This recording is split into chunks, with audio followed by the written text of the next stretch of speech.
पिछले लेक्चर में हमने इफेक्ट कंट्रोल विंडो को एक्सप्लोर किया और फर्दर मोशन टैब के अंदर जो उसकी प्रॉपर्टीज़ होती हैं उसको हमने एक्सप्लोर किया, जिसमें हमारे पास पोजीशन थी, जिसमें हमारे पास स्केल था, जिसमें हमारे पास रोटेशन थी।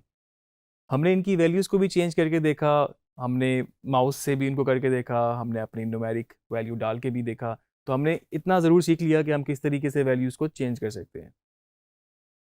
इस लेक्चर में हम मज़ीद एक्सप्लोर करते हैं कि अगर हमारे पास डिफरेंट डायमेंशन की फुटेजेस हो, हमारे एसेट्स की रेजोल्यूशन डिफरेंट हो, तो किस तरीके से हम उन पे काम कर सकते हैं एक फाइनल टाइमलाइन के ऊपर या सीक्वेंस के ऊपर। क्योंकि नॉर्मली आप लोगों के पास जो सीक्वेंस होगा अगर 1080 होगा और उसमें आपके पास डिफरेंट वेरिएशन की, डिफरेंट डायमेंशंस की एसेट्स होंगे, उनको आपने किस तरह से एडजस्ट करना है और उनको आपने किस तरह से लेकर चलना है। हम इसको थोड़ा सा मज़ीद डिटेल में देखते हैं।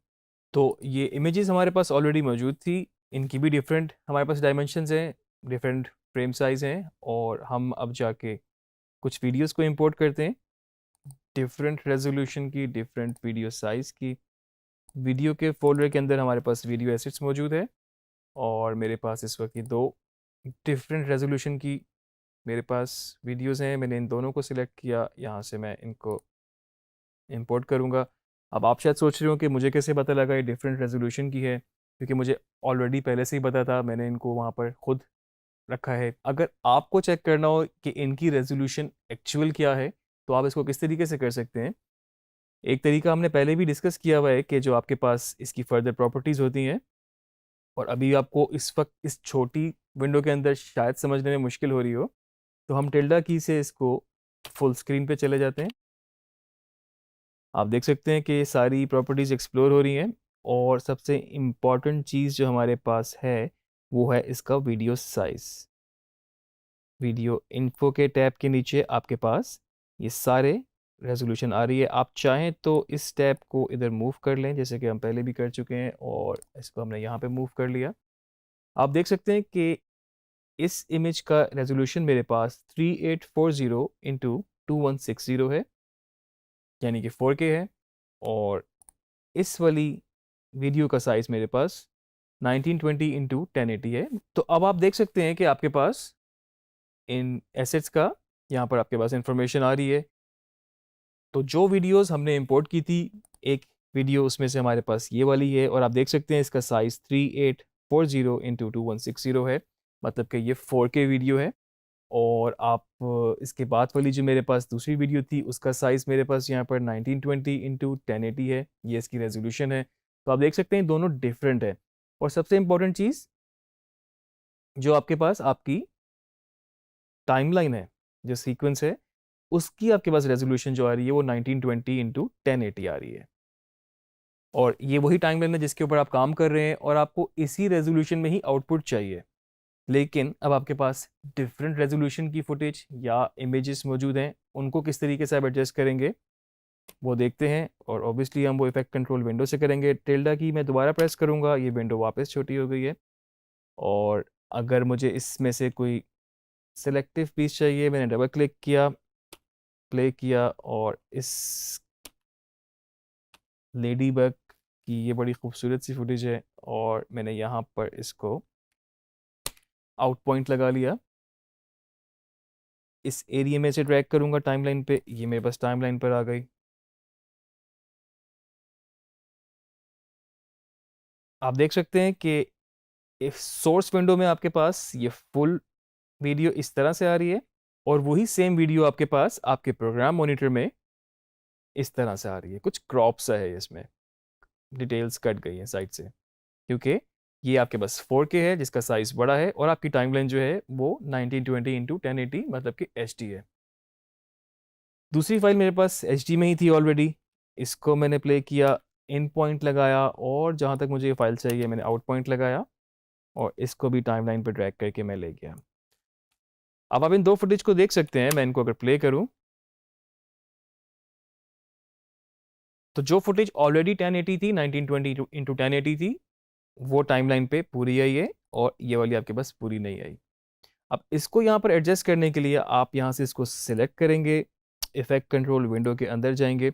अब आप देख सकते हैं कि अभी तो बाय डिफ़ॉल्ट सब कुछ आपके पास जिस तरह स्केल इसका 100 ही है। अब आपको क्या करना है, बेसिकली इसको स्केल डाउन करना है, क्योंकि 4K 1080 से बड़ा है, तो हमें इसको इसमें एडजस्ट करने के लिए इसको स्केल डाउन करना पड़ेगा। यहाँ से वैल्यूज़ को मैं कम करना शुरू करता हूँ, और आप देख सकते हैं कि इस वक्त इसके राइट लेफ्ट अभी ये इतनी छोटी हो रही है कि ब्लैक नज़र आ रहा है, तो आपने ऑब्वियसली इसको इसके अंदर एडजस्ट करना है उस हिसाब से कि वो ब्लैक नज़र ना आए। तो एक्चुअली ये बिल्कुल आपके पास इस वक्त 50 वैल्यू के साथ ये आपके पास फुल एडजस्ट इसके अंदर हो जाएगी। आप देख सकते हैं कि इस वक्त स्केल जो है 50 पर है, और इनिशियली ये बाय डिफ़ॉल्ट 100 पे था। अगर मैं इसको यहाँ से रीसेट करूँ, 100 पे करूँ, तो आपके पास ये इमेज इस वक्त इस तरह से आ रही है। मैं इसको दोबारा 50 कर रहा हूँ, तो अब ये इसके अंदर पूरा एडजस्ट हो गया है। और इसी तरह अगर मैं अपनी इमेजेस को भी देखूं, अब आप देखें मेरा यहाँ पर कर्सर CTI यहाँ पर आया, और इस जगह पर आपको कुछ नज़र ही नहीं आ रहा है कि इस वक्त क्या है, ये इस वक्त ब्लर है बिल्कुल। मैं इसको अगर यहाँ पर सिलेक्ट करूँ और इसकी वैल्यू कम करना शुरू करूँ, तो आप देख सकते हैं वो इमेज जो है वो अपीयर होना शुरू हो गई है। और इस इमेज का साइज़ इतना ज़्यादा था कि मुझे इसको 25 वैल्यू पे लेकर आना पड़ा, जिसमें ये पूरी विजिबल हो गई। जो 4K था उसको हमने 50 वैल्यू पे सेट कर लिया, एडजस्ट कर लिया, और उसके अलावा जो ये इमेज थी आपको 25 पे लेके जाना पड़ा। तो इसका मतलब ये हो सकता है कि आपको हमेशा से ही कोई मतलब रटना नहीं है कि आपने अच्छा जी इमेज बड़ी आ रही है, या एसेट आपने जो किया था बड़ा आ रहा है तो आप 50% पे ले जाएंगे। बिल्कुल ऐसा नहीं है। आप उसको साथ साथ देखेंगे, क्योंकि कुछ आपके पास 4K हो सकता है, कुछ उससे भी बड़ा हो सकता है, या उसके इन बिटवीन हो सकता है। और ख़ास तौर पे जो इमेजेस होती हैं उनकी बहुत डिफरेंट सेटिंग्स, बहुत डिफरेंट डायमेंशंस हो सकते हैं। तो आपने हर एसेट को इसी तरह सेलेक्ट करके मैनुअली एडजस्ट करना है, जहाँ पर जाके वो वैल्यू बेस्ट पॉसिबल सिलेक्ट होगी, आप उसको वहाँ पर जाके लॉक कर सकते हैं। जिस तरह के अभी आपके पास 25 करने से ऊपर और नीचे ब्लैक भी आ गया है। अगर आप चाहते हैं कि थोड़ा सा राइट और लेफ्ट इसकी डिटेल जूम और कर लें, तो आप इसको 25 से ज़्यादा आप इसको 30 में भी ब्लैक आ रहा है, आप इसको 35 पे हम ले गए। लेकिन अभी आपके पास ये जो एक इमेज में एक बटरफ्लाई है, ये कट रही है। हम इसको अगर अब हम पोजीशन से यूज़ कर रहे हैं इसको, और हमने इसको पोजीशन के थ्रू थोड़ा सा लेफ्ट पे प्लेस कर दिया है। आप देख सकते हैं कि जो इमेज आपके पास बिल्कुल ही सिर्फ ये ब्लर एरिया नज़र आ रहा था, इस वक्त वो यहाँ पर एडजस्ट हो चुकी है।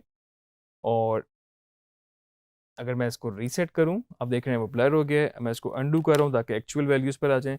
दूसरा, इसमें आपको एक और बात भी मैं ऐड कर दूं कि बिल्कुल यहाँ पर जो मोशन का आपके पास टैब है पूरा, उसमें आपके पास यहाँ पर एक FX करके भी लिखा हुआ है। तो अगर मैं इस ऑप्शन को जब सिलेक्ट कर लूँगा, क्लिक कर लूँगा इस पे, तो आप देख सकते हैं कि इस वक्त जो जितनी भी प्रॉपर्टीज़ थी, जो भी हमने चेंजेस की थी, वो सारी हाइड हो चुकी हैं। यहाँ पर आपको ब्लैंक सा नज़र आ रहा है। तो इसका मतलब क्या है कि वो आपको दिखा रहा है कि जो इफ़ेक्ट से पहले, जो चेंजेस से पहले, जो प्रॉपर्टीज़ में आपने जो अमेंडमेंट्स की थी, उससे पहले वो क्या था। और अगर आप इसको यहाँ से ऑन कर लें, अब वो आपको वो चीज़ दिखा रहा है जो सारी चेंजेस आप कर चुके हैं, और आपको फाइनल इस तरह से नज़र आ रही है। तो इस तरह से आप क्विकली चाहें तो सारी इमेजेस को एडजस्ट कर सकते हैं। आपने ज़रूरी नहीं है कि बिल्कुल ही जो एक्चुअल साइज़ में एडजस्ट होता हो। अगर आपको लगता है ये थोड़ा सा फर्दर जूम इन करने से एक क्लोजअप शॉट बन सकता है, या मे बी कोई बिग क्लोजअप बन सकता है, तो आप इसको चाहें तो एडजस्ट कर लें। नेक्स्ट इमेज मेरे पास ये भी आप देख रहे हैं कि कट रही है इमेज, ये 100% ऐसी नहीं होगी। आप इसको अगर जूम आउट, आप इसको स्केल डाउन करें, तो आप देख रहे हैं कि अब ये इमेज अपेयर हो गई है।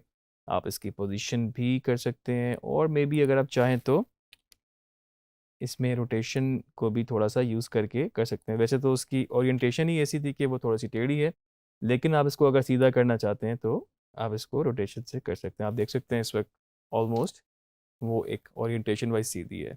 राइट क्लिक, और यहाँ से रिपल डिलीट। अब आपके पास टाइमलाइन पर जितना भी सीक्वेंस है वो इस वक्त आप देख सकते हैं, ये सारी आपकी एसेट्स जो हैं इस वक्त आपने सिर्फ इस इमेज को छोड़ के, सिर्फ इस एसेट को छोड़ के, आपने सब में इफेक्ट कंट्रोल का सहारा लेते हुए पोजीशन, स्केल और रोटेशन को यूज़ किया। टाइमलाइन पे आप देख सकते हैं कि आपके पास ये FX छोटा सा लिखा हुआ है। इसको मैं चाहूँ तो जूम कर लूँ थोड़ा सा इस तरह, और जिस क्लिप के ऊपर आपने चेंजेस किए हैं अपने मोशन टैब में से, तो आप देख सकते हैं कि वो इस वक्त येलो हो चुका है, और जिस पे आपने नहीं किए थे वो इस वक्त बाय डिफ़ॉल्ट ग्रे होता है, और वो ग्रे ही है अभी तक। तो सब इमेजेस पे आपने चेंज कर लिया, सब वीडियो पे भी आपने चेंज कर लिया, आपके ये बिल्कुल सेटिंग इस वक्त जो है ओके है। अगर आप चाहें तो जो ऑलरेडी फिट इन है थोड़ा सा इसको भी करना चाहें तो कर सकते हैं, क्योंकि बाज़ दफ़ा आपको करना मजबूरी भी होता है।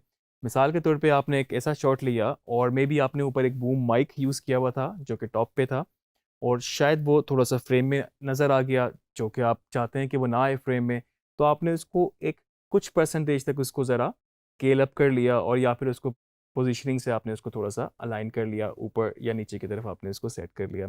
किसी और बहुत नॉर्मल केस है कि आपको कोई शॉट आपने लिया हो, शूट किया हो, आपने फिल्म किया हो और वो थोड़ा सा टेढ़ा हो गया हो, तो उस टेढ़े शॉट को भी आप अब उसका होराइजन उसको सीधा करने के लिए आप उसको थोड़ा सा इस तरह कर सकते हैं। अक्सर हमें टाइम लैप्स वगैरह में कोई इस तरह के शॉट्स में हो जाता है, कोई इसमें मसला नहीं है। पोस्ट प्रोडक्शन का आपको सबसे बड़ा एज भी यही है कि आप बहुत सारी चीज़ें अपने बहुत सारे प्रोडक्शन के कुछ मसले आप इसमें जाके फिक्स कर सकते हैं। तो ये आपके पास इस वक्त इफेक्ट कंट्रोल विंडो का मोशन टैब के अंदर 3 बेसिक जो चीज़ें थी, पोजीशन, स्केल और रोटेशन, आपने देख ली। इसके बाद हमारे पास एंकर पॉइंट भी है, जो कि बेसिकली इसके अंदर तो आपके पास पोजीशन का ही रोल अदा करता है, और उसके बाद जो हमारे पास एंटी फ्लिकर है वो बेसिकली कुछ इमेजेस की फील्ड्स के लिए यूज़ होता है, और अभी हम इसको फर्दर आगे कोई लेक्चर में हम मज़ीद डिस्कस करेंगे। एंकर पॉइंट भी एनिमेशंस के लिए ज़्यादातर यूज़ होता है, तो यहाँ पर इसका पर्पस जो है बेसिकली वो इस वक्त पोजीशन को ही चेंज करना है। तो अभी आप ये देख सकते हैं कि इस वक्त टाइमलाइन पे मेरे पास जितने भी एसेट्स थे मैंने इनमें से तकरीबन सबको ही थोड़ा-थोड़ा सा चेंज किया, इनकी प्रॉपर्टीज़ में जाके, इनकी इफेक्ट कंट्रोल मेन टैब के अंदर जाके इसकी पोजीशन, स्केल और रोटेशन सबको चेंज किया। हम इस पे एक नज़र डालते भी हैं कि किस-किस तरह से क्या इम्पैक्ट हुआ। मुझे आइडिया है कि आपको बिल्कुल इनका इनिशियल जो इमेज था वो भी आपको पता होगा टाइमलाइन पे, अगर आप देख सकते हैं कि पहले क्या था और अब कितना ज़्यादा चेंज हो चुका है। तो इसका आपको एक चीज़ ये भी आइडिया हो चुका होगा कि इसके और पर्पस भी हैं, मतलब मोशन सिर्फ छेड़ना इसलिए नहीं कि अगर वो शॉट आपका एसेट डायमेंशन में बड़ा है या छोटा है इसलिए है, नहीं तो आप इसको इसलिए भी यूज़ कर सकते हैं कि इसमें आप अगर कोई कोई मसला है, कहीं आपको ज़रूरत है करने की, और कहीं पर कोई चीज़ ऐसी है जो आप हाइड करना चाहते हैं, कुछ फ्रेम में ऐसा आ गया है, वो आप कर सकते हैं। एक बात बड़ी इंपॉर्टेंट मैं अगेन रिपीट कर दूँ कि आप किसी एक हद तक कर सकते हैं। आप बिल्कुल इस तरह नहीं कर सकते कि आपके पास एक लॉन्ग शॉट है और आपने उसको स्केल अप करके आपने उसको क्लोज़अप बना दिया। वो शायद फिज़िकली उस वक़्त तो वहाँ पे बन जाएगा, लेकिन अगर आप उसको नोट करेंगे तो वो पिक्सेलेट हो जाएगा, जो कि उसकी क्वालिटी डाउन हो चुकी होगी। तो आप इसको सिर्फ़ लिमिट लिमिट में रहते हुए बेसिकली यूज़ करेंगे, और जहाँ पर आपको ज़रूरत है वहाँ पर आप उसको यूज़ करेंगे। हम इसको क्विकली प्ले करके देखते हैं कि हमने इसमें क्या किया। ये बटरफ्लाई वाली इमेज थी, इसको हमने एडजस्ट किया। पैरेट था हमारे पास, काफ़ी ज़्यादा ज़ूम इन हुआ हुआ था, इसको एडजस्ट किया हमने। ये हमारे पास कुछ फ्लावर्स हैं, आप देख सकते हैं कि इनको हमने रोटेट भी किया, एडजस्ट भी किया। ये शॉट हमारे पास 4K में था, इसको हमने 1080 टाइमलाइन में एडजस्ट किया, और ये ऑलरेडी 1080 एचडी शॉट था, जिसको हमने सिर्फ ज़ूम इन करके थोड़ा-सा स्केल अप करके देखा कि हम किसी हद तक इसको कर सकते हैं कि नहीं। आगे आने वाले लेक्चर में इसी विंडो को ही हम फर्दर एक्सप्लोर करेंगे, ये बहुत इंपॉर्टेंट है। अभी हमने इसको सिर्फ एक बेसिक देखा है, आगे जाके आपको इसकी फर्दर जो इसमें आप चीज़ें कर सकते हैं, जो पॉसिबिलिटीज़ हो सकती हैं, उनको मज़ीद एक्सप्लोर करेंगे नेक्स्ट लेक्चर में।